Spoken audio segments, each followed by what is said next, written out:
السلام عليكم ورحمة الله تعالى وبركاته. كي دايرين؟ لاباس عليكم؟ كنتمنى انكم تكونوا كلكم بخير وعلى خير وبصحة جيدة. كي دايرين؟ لاباس عليكم؟ كلشي مزيان؟ حيرتي ما بقيتي كتعرفيها شنو ديري. الا جاو عندك الضياف راكي حايره شنو غادي نطيبو شنو غادي ندير. حتى حاجه ما جديده، كلشي طلع لينا في الراس. انا اليوم جيت باش نهنيك وغادي نوجد لك واحد الوصفه اللي هي سهله وكتخرج بنينه وزوينه وعاطيه للمنظر وبريستيج. توجديها لضيافك الا جاو عندك في واحد الوقت اللي هو وجيز، ولا توجديها لوليداتك تفرحي بهم ومولا دارك. اليوم جيت باش نوجد لكم واحد الوصفه ديال الدجاج اللي غادي نديرها بواحد السر. الا بغيتوا تعرفوا هذا السر هذا اللي استعملت في هذا الدجاج هذا، تابعوا معايا الفيديو من الاول والاخر وندوزوا للتفاصيل.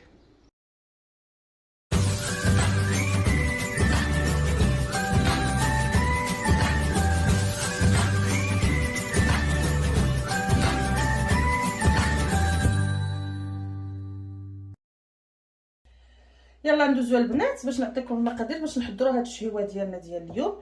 اللي المقادير ديالها الصراحه اللي هما بساطين، ما غنحتاجوش بزاف ديال المقادير.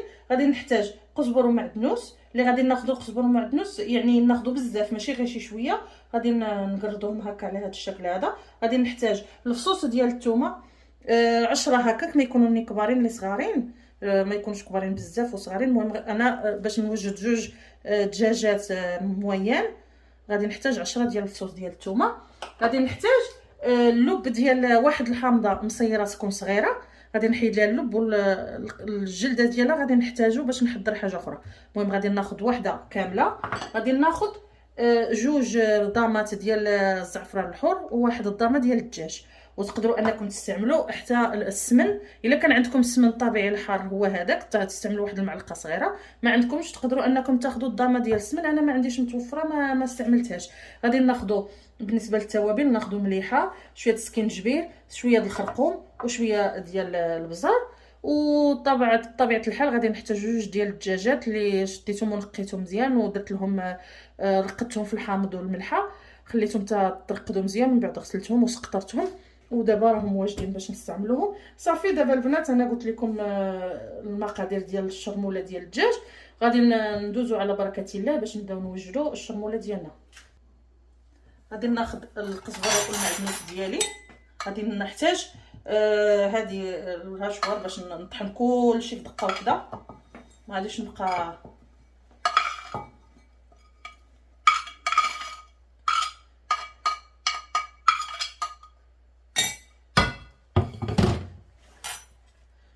نهزوه من فوق البوطاجير. عندنا البوطاجير فوق الحامض.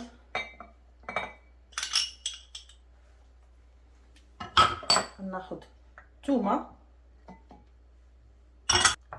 الضامه ديال الدجاج مع الضامه ديال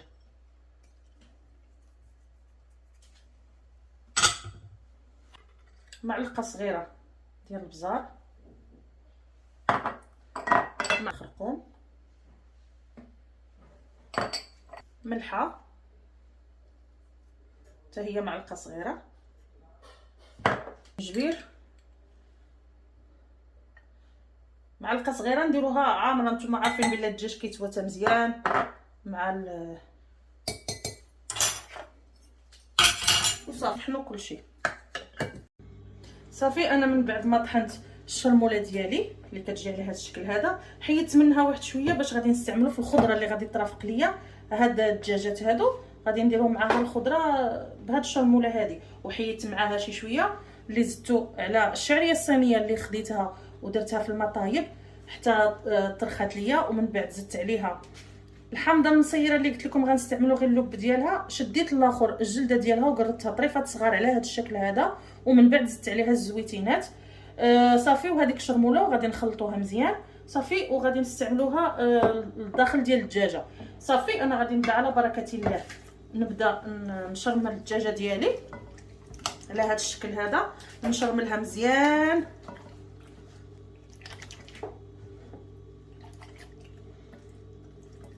نتوما عارفين الدجاج المحمر المغربي راه المذاق ديالو لا يعلى عليه. واخا تاكلي الدجاج اللي كان بالشرموله المغربيه ما كانش محسن منها. بهذه الطريقه هذه اللي كنديروها حنا المغاربه الصراحه. كليت الدجاج حتى عييت، ولكن بحال الدجاج ديالنا الطريقه اللي كنصايبوا ليه حنا ما كاينش بحالها. صافي انا غادي نحاول نخشي حتى في الجلده لداخل.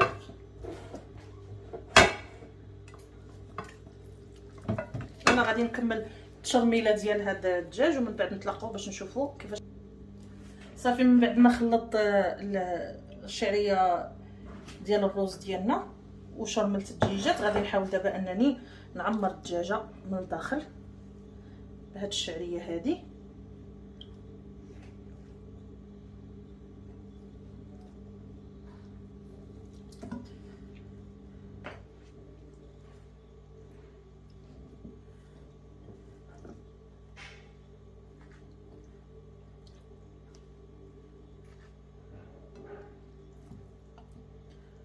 صافي على هذا الشكل. نحاول نعمر الاخرى.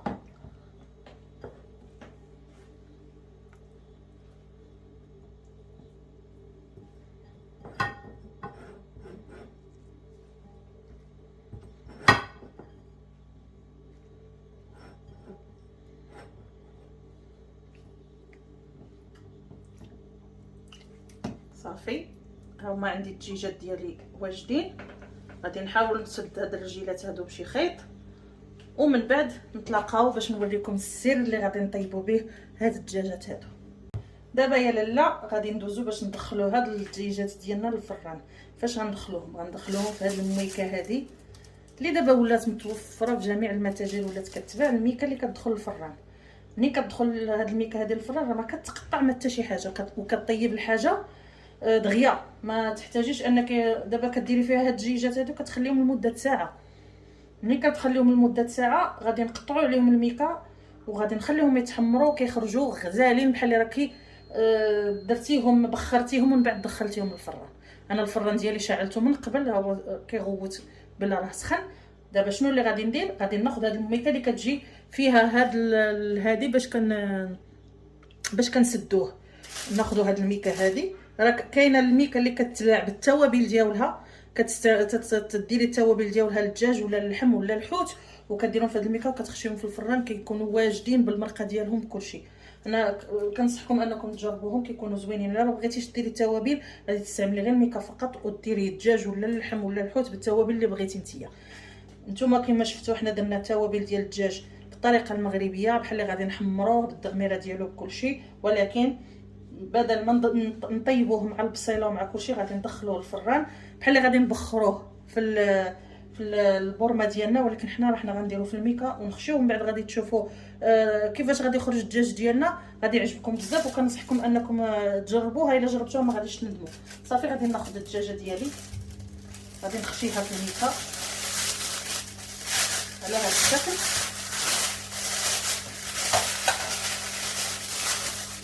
ناخذ الاخرى. تقدروا انكم تستعملوا الدجاج مقرب الا ما كنتوش باغيين الدجاج يكون صاين، ديروا هكا. تاخذوا غير الدجاج مقرد وديري ليه الشرموله وخشيه، كياخذ اقل وقت باش يطيب وتيجي زوين. عاوتاني تقدر انكم تستعملوا فيها اللحم حتى اللحم تيطيب وما كياخذش بزاف ديال الوقت، ولا الحوت.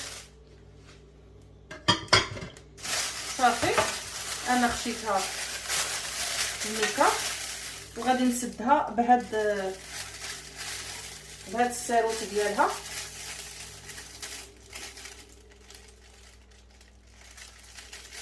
على هاد الشكل هذا. صافي وها هي عندي واجده كتجي على هاد الشكل هذا. اللي غادي ندير دابا انني غادي ندخلها للفران. دابا انا غادي نخشيه في الفران اللي درتو على درجه حراره 240. غادي نخشيه ونخليه يطيب من الفوق ومن التحت لمده ساعه.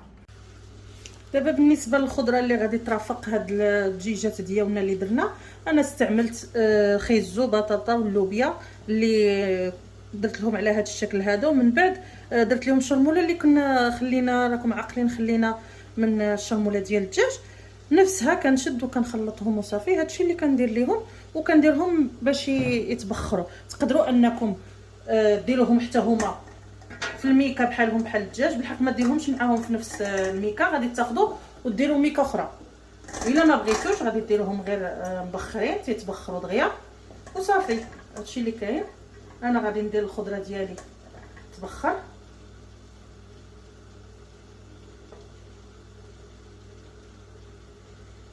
صافي على هذا الشكل هذا غادي نخليها تبخر، ومن بعد غادي نتلاقاو باش نشوفوا الدجاج ديالنا كيفاش غادي نديروا ليه من بعد. هانتيا لالا، ها هو تبصيلنا كيفاش خرج دجاجنا، كيجا محمر كيشهي غزال.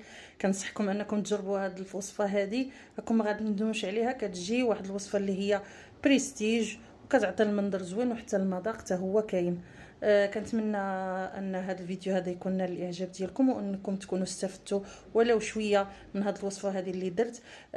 وكنتمنى انني ما نكونش ثقيله على القلب ديالكم، وان شاء الله نتلاقاو في فيديو اخر ووصفه اخرى جديده، وتبقاو على خير.